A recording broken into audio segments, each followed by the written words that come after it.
33rd word, 19th window.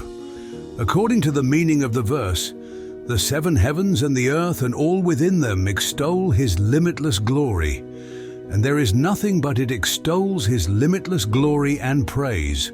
Quran chapter 17, verse 44. The all-glorious Maker has attached innumerable meanings and instances of wisdom to the heavenly bodies, so that it is as if, in order to express his glory and beauty, he has adorned the heavens with the words of the suns, moons, and stars.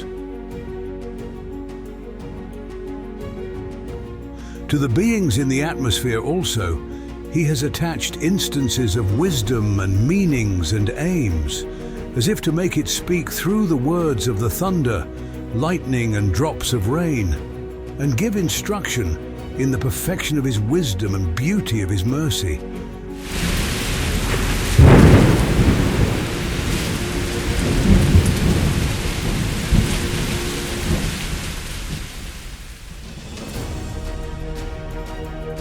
He causes the head of the earth to speak too, with its meaningful words known as animals and plants, and displays the perfections of his art to the universe.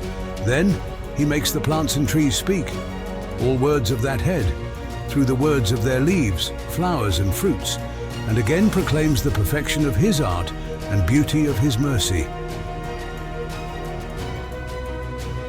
Their flowers and fruits too he makes speak, through the words of their seeds, and gives instruction to the aware and conscious in the subtleties of his art and the perfection of his dominicality.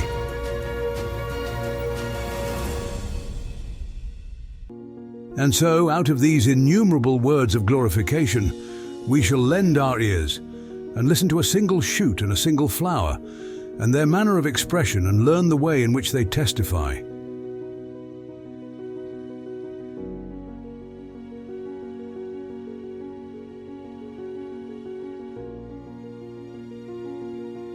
Yes, all plants and all trees describe their Maker with numerous tongues in such a way that they leave those who study them in amazement, causing them to exclaim, "Glory be to God! How wonderfully they bear witness to Him!"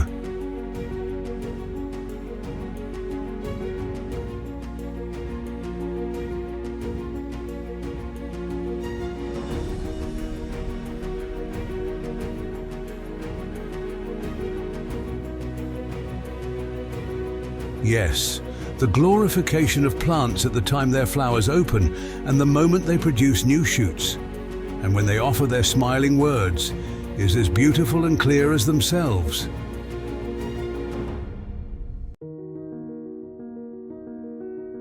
For through the beautiful mouth of each flower, and the tongues of its orderly shoots, and the words of its well-measured seeds, the order demonstrates wisdom, and is observedly within a balance which demonstrates knowledge, and the balance is within an embroidery of art which demonstrates skill and craft, and the embroidery of art is within an adornment which demonstrates favour and munificence, and the adornment is within subtle sense which demonstrate mercy and bestowal.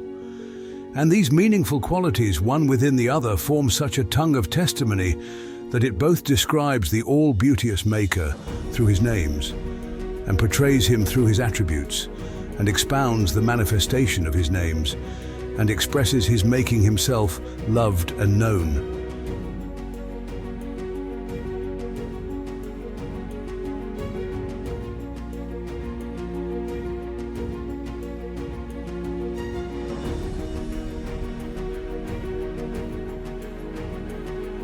If you hear such testimony from a single flower, will your doubts and suspicions and heedlessness persist when you listen to all the flowers in the dominical gardens on the face of the earth, and hear with what elevated strength they proclaim the necessary existence and unity of the all-glorious Maker? If they do persist, can it be said of you that you are a conscious human being?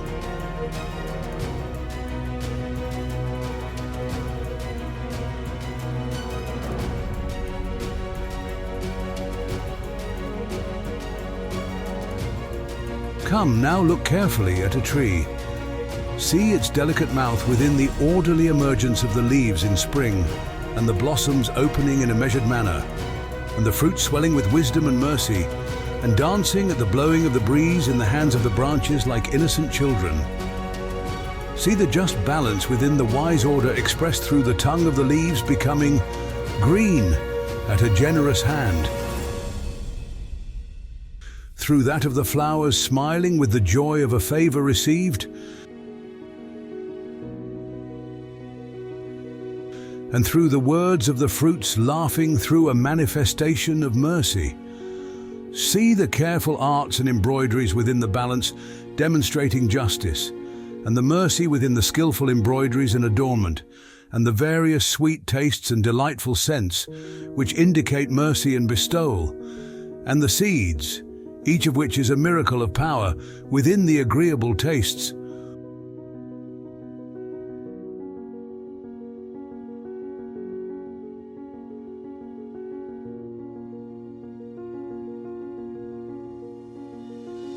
All these point in most clear fashion to the necessary existence and unity of an all-wise, generous, compassionate, beneficent, bountiful Maker, a bestower of beauty and favors, to the beauty of His mercy and perfection of His dominicality.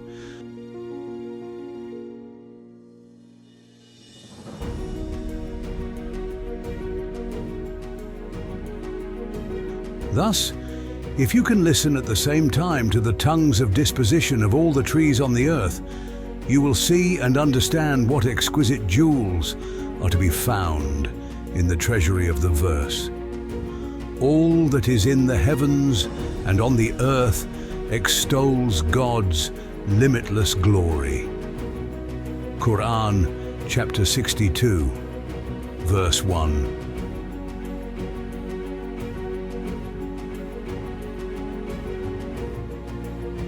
Oh, you unhappy, heedless one, who supposes himself to be free through his ingratitude.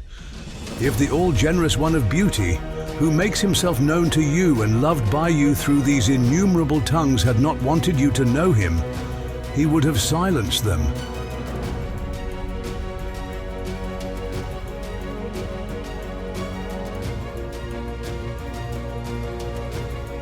Since they have not been silenced, they should be heeded.